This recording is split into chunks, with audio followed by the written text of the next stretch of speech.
Bonjour à toutes et à tous, ravi de vous retrouver pour danser en paix avec votre corps et avec votre esprit. Un événement qui se déroulera donc le 21 septembre à 20 heures dans le cadre de la Journée internationale de la paix. En attendant cette date, eh bien, tout au long du mois de septembre, je vous propose de découvrir nos merveilleux intervenants, nos merveilleux participants qui seront en ligne ce soir-là. Et aujourd'hui, j'ai le grand plaisir de recevoir Sophie Mailleux. Bonjour Sophie. Bonjour. Alors Sophie, tu es chorégraphe et metteuse en scène au sein de la compagnie Infra.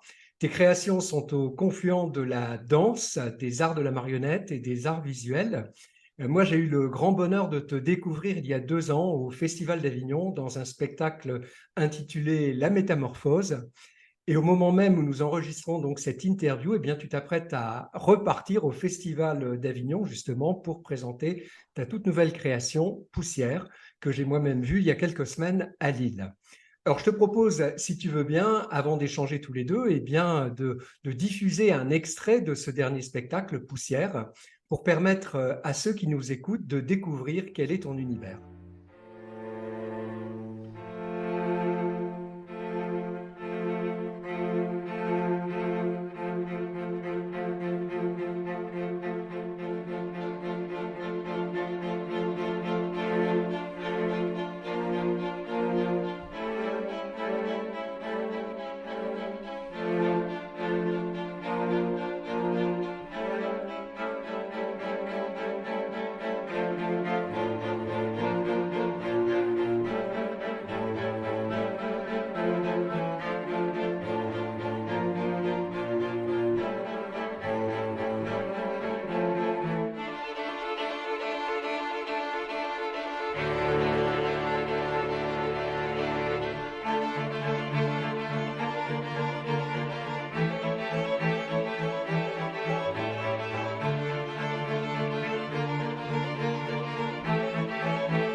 Alors Sophie, est-ce que tu pourrais justement nous dire un mot de ce spectacle Poussière? Quelle est son histoire et qu'est-ce qui t'a motivé? Ouais. Alors, Poussière est née donc cette année, en 2023. Et en fait, en 2020, j'ai découvert un documentaire sur l'éruption volcanique de Pompéi. Et à ce moment-là, j'ai été vraiment marquée par les moulages en plâtre des corps des habitants de Pompéi. Et j'ai été marquée par le fait qu'ils étaient comme figés dans le temps, comme si on avait pris une photo et puis qu'en un instant, on les avait découverts comme ça dans cet élan de survie. Et puis, et du coup, ce qui m'a vraiment fascinée, c'est à la fois ça montre la vulnérabilité, la finitude de l'humain. Et puis, j'ai été aussi très marquée par cette qualité du milieu naturel qui est de conserver la trace de ceux qui l'ont habité. Et donc, suite à ça, j'ai eu envie de créer un premier spectacle donc, qui s'appelle Couveuse, qui est une forme courte avec une petite marionnette articulée qui va renaître de ses cendres et puis qui va peu à peu retrouver son intégrité et accueillir un être qui lui est cher. Et, euh, et cette petite forme, donc dans cette petite forme, la marionnette de couveuse est inspirée donc des moulages en plâtre de Pompéi.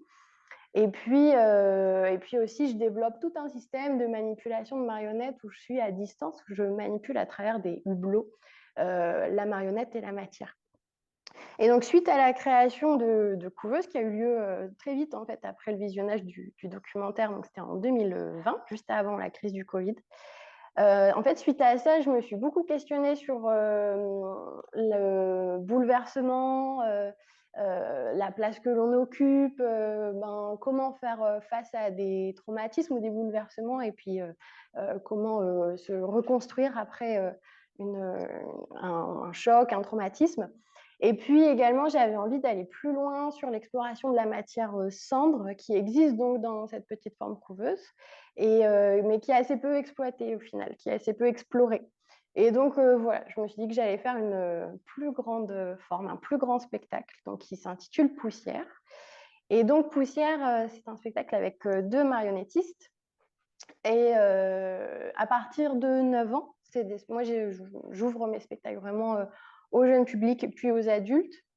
On peut qualifier ce spectacle comme un spectacle de théâtre de matière et marionnette.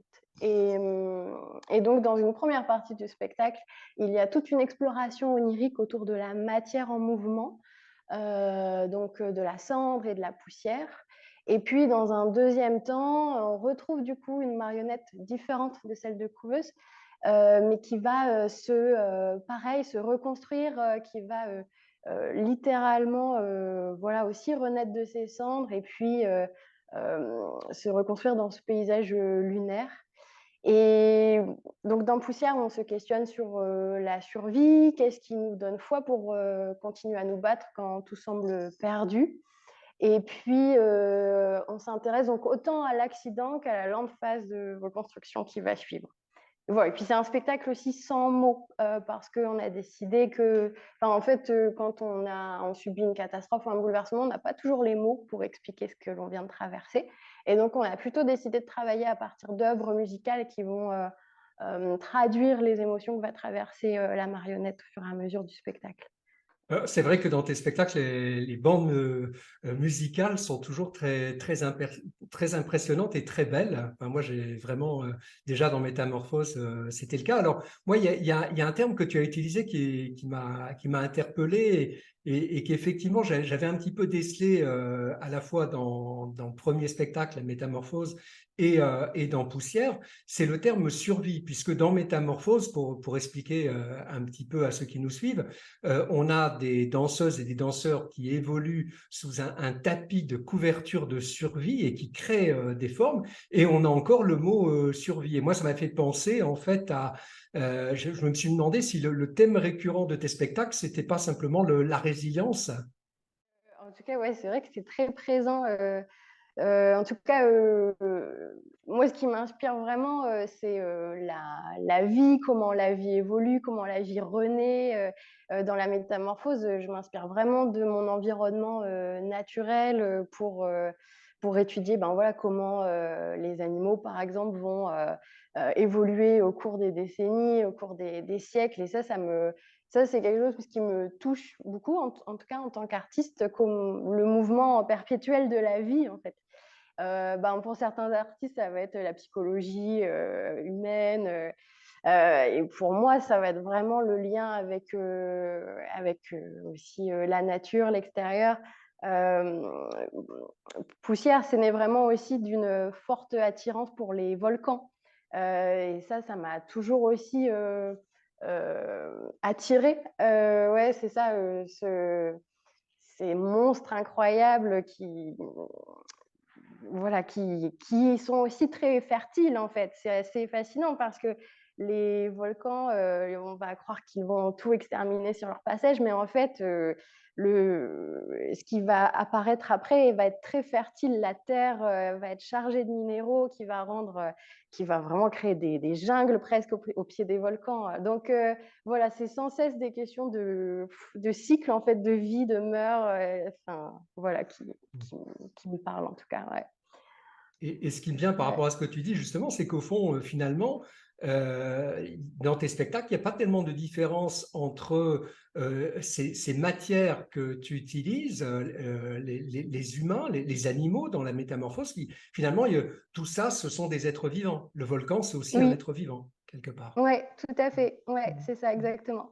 Oui, puis en plus, c'est quelque chose que j'ai un peu aussi revendiqué avec la métamorphose parce que donc dans la métamorphose, on va retraverser, la vie sur Terre à partir des premiers paysages terrestres et on va même se poser la question: «Qu'est-ce qui va se passer après les humains?» et c'est un vrai, choix de aussi montrer que, la diversité, la vie était là, la diversité, dans la nature et cetera était là avant nous et elle sera aussi là après nous les humains et c'est pour montrer que, bah, voilà, on n'est pas aussi le centre de la terre, quoi. On n'est pas le centre du monde, et que la vie après nous, elle est aussi, bah, voilà, elle va continuer, elle sera tout aussi importante et nous, on n'est que de passage, quoi.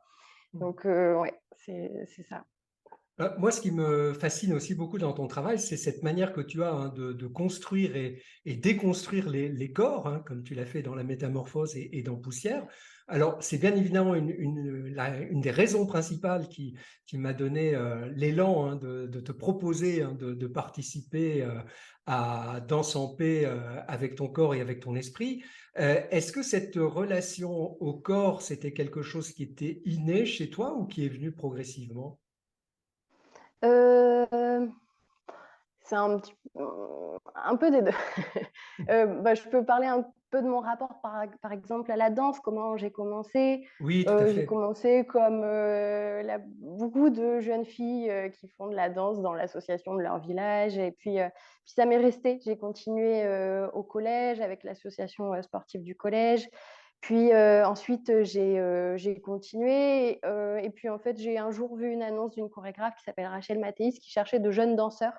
J'avais à l'époque, 15 ans, et elle, montait un projet de création avec des, danseurs amateurs et en fait, voilà, d'avoir, fait cette rencontre, ça a vraiment changé ma vie parce que, elle m'a vraiment transmis le goût de la danse, du mouvement, de la voilà, de la relation, au corps, comment s'exprimer en fait avec son corps et puis ça m'a jamais quittée et à partir de mes 15 ans, j'ai vraiment, développé cet engouement pour la danse et puis assez vite, j'ai su que je voulais en faire mon métier et c'était pas simple parce que, bon, souvent, pour être, danseur professionnel, on commence très jeune avec de la danse classique, on suit un parcours qui est un petit peu, cadré mais j'avais tellement la niaque, j'étais tellement motivée que, ben, j'ai réussi à rentrer dans une école supérieure et puis à essayer de rattraper ce retard technique.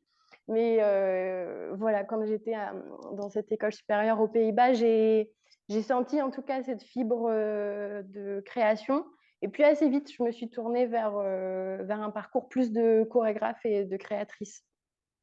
Donc voilà, mais quand même, très rapidement, à la fin de mes études, j'ai commencé déjà à cacher les corps sous des couvertures de survie et en parallèle, je faisais aussi un mémoire sur, les corps, que l'on peut, transformer sur scène, enfin, voilà, j'étais vraiment intriguée sur comment on pourrait avoir une multitude de formes, de corps sur scène parce que je voyais toujours des corps très athlétiques dans les spectacles de danse, des corps, jeunes, parfaits, beaux et je me suis dit: «Mais comment on peut, avoir, plus de, voilà, de corps différents en tout cas?» et c'est comme ça que j'ai commencé à cacher mes corps sous la matière et pour pouvoir avoir une palette, infinie de possibilités de transformation de formes et cetera et c'est aussi pour ça, je crois, hein, que je me dirige de plus en plus vers la marionnette parce qu'avec la marionnette, c'est pareil, on peut tout faire à une marionnette. Elle peut, enfin, elle peut, comme dans Poussière, elle peut vraiment perdre ses membres, se reconstruire. C'est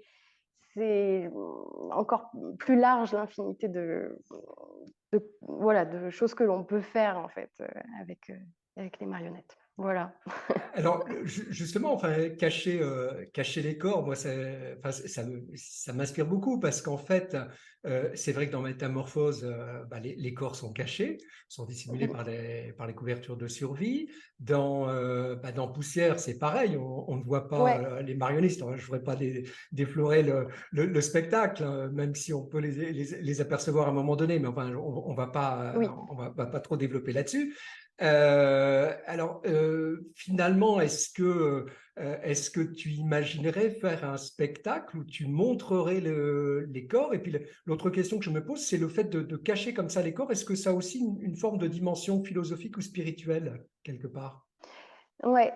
Hem, c'est marrant, le nom de ma compagnie, c'est la compagnie Infra, ce qui signifie en deçà du visible. C'est vraiment, laisser place, à la matière et aux objets, avant même, nous, avant les corps, humains. Donc c'est un peu ça l'essence, de la compagnie.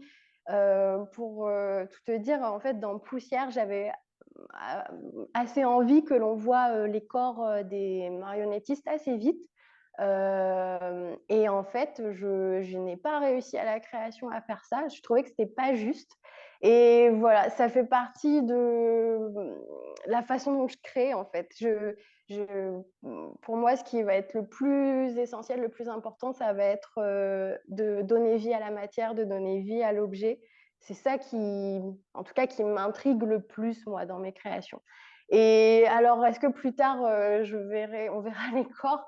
Je ne sais pas, mais en tout cas, j'ai de plus en plus envie de mettre les corps humains vraiment à l'extérieur. Moi, mon rêve, ça serait de faire un spectacle où il n'y ait personne sur scène, mais qu'on puisse voir la matière, les marionnettes en mouvement. Enfin, ça me... Voilà, en tout cas, c'est vers là que j'ai envie de tendre, quoi. D'accord. Intuitivement, c'est là où je vais, quoi. Ouais. Alors, j'ai très envie de te poser une question qui, j'espère, n'est pas un peu piège, mais si tu devais créer un spectacle sur le thème Danse en paix avec ton corps et avec ton esprit, quelle est la première idée qui te vient en tête? Euh, je ne sais pas. Je saurais pas te dire. Je saurais pas te dire. C'est les créations, en tout cas pour moi, elles prennent vraiment beaucoup de temps à naître, à arriver. Je ne suis pas une créatrice qui va avoir 1000 idées à la minute. J'aime bien en fait prendre mon temps pour les créations. Donc, par exemple, la métamorphose, j'avais travaillé avec les couvertures de survie. Je travaillais pendant au moins 5 ou 6 ans avec cette matière pour vraiment aller creuser qu'est-ce qu'on peut faire avec cette matière, etc. Poussière, ça a pris aussi longtemps, ça a pris voilà, 3-4 ans d'exploration. Donc là, tu vois, je pourrais attraper ce thème et puis essayer de démêler, etc. Comment ça résonne en moi. Mais là, tout de suite, je ne serais pas capable de te proposer D'accord. quelque chose. Alors, Ouais. en attendant que tu reviennes nous donner l'idée que tu auras trouvée, hein, l'idée de création, Oui. est-ce que tu travailles déjà sur un autre spectacle? Est-ce que tu prépares déjà un autre spectacle en ce moment? Oui, non, pas encore. Donc là, on est vraiment, j'ai du mal, moi, à mettre mon énergie sur plusieurs projets, différents à la fois. J'aime bien être, assez concentrée sur, une création et lui donner un maximum de chances de pouvoir être vue par un public large. Donc, une fois que j'ai créé, je mets vraiment toute mon énergie pour, faire en sorte que le spectacle, soit vu.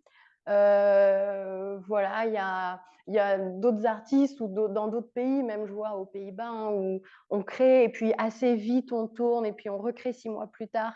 Et moi, c'est un rythme qui ne me convient pas. Du coup, voilà, je préfère prendre du temps en fait. Et alors, j'ai quelques envies, mais je pense que ça va pas se concrétiser avant au moins 2-3 bonnes années. Et là, la saison prochaine, j'ai assez envie de continuer de me former. Pour moi, c'est vraiment important de continuer d'apprendre. Des fois, dans comment je fonctionne moi en tant qu'artiste, j'ai l'impression d'être un peu comme une chercheuse scientifique. Des fois, je suis voilà, dans des phases de recherche en fait dans mes créations. J'explore des choses nouvelles. Là, je m'étais formée en danse, je me suis ensuite formée en marionnette. Et après ma formation en danse est née la métamorphose. Après ma formation marionnette est née Poussière. Et là, j'ai très envie d'aller vers le champ de la magie nouvelle. Et donc, voilà, je vais en tout cas essayer l'année prochaine d'apprendre beaucoup plus sur cette dimension-là parce que la part d'illusion dans mes spectacles est quand même assez grande. Ah oui. C'est quelque chose qui me plaît et j'ai envie d'avoir plus d'outils, plus de billes pour pouvoir maîtriser ces effets-là. Et voilà, donc je me dis qu'il y aura sûrement une nouvelle création après cette formation magie nouvelle. Mais voilà, c'est un peu mon fonctionnement. Ouais. Alors, quel serait ton souhait intime par rapport à ce rendez-vous du 21 septembre 2023 à 20 heures pour incarner la paix avec ton corps et avec ton esprit? Hem, Bien, en fait, moi, j'ai l'impression que, heu, à travers les spectacles que je propose, des fois, j'ai l'impression que c'est aussi une manière, des fois, de retrouver une paix intérieure ou, de venir guérir des choses. Alors, certains et certaines, par exemple, même mon compagnon qui est vraiment dans une dimension, spirituelle assez forte, autour du magnétisme, autour du chamanisme et je suis très à l'écoute de ça et sensible à ça. Mais moi, c'est pas mes outils. Moi, mes outils, ça va être, à travers la création artistique et en fait, j'ai l'impression qu'à travers, du coup, la création de spectacles et ce moment que l'on partage avec les spectateurs, on entre dans un espace quand même qui est assez sacré, en fait, je trouve. Et que c'est à travers cet échange-là entre le public et ce que je vais partager sur scène que on va pouvoir se connecter, entre guillemets. Et puis parfois ça vient, des fois les images, le son viennent vraiment guérir des choses, quoi. On a pu déjà m'en parler à la fin de certaines représentations. Et donc voilà, c'est à travers ça que moi je pourrais, apporter ma ma petite contribution, sur la paix intérieure, ouais. Eh bien, un très, très grand merci, Sophie. Très, très grand merci. Merci Ouais. aussi à vous toutes et à vous tous qui nous avez suivis tout au long de cette interview. Je vous donne naturellement rendez-vous tout au long du mois de septembre pour découvrir tous nos invités et bien sûr le 21 septembre pour cette soirée exceptionnelle à 20 heures. D'ici là, eh bien, dansez en paix avec votre corps et avec votre esprit.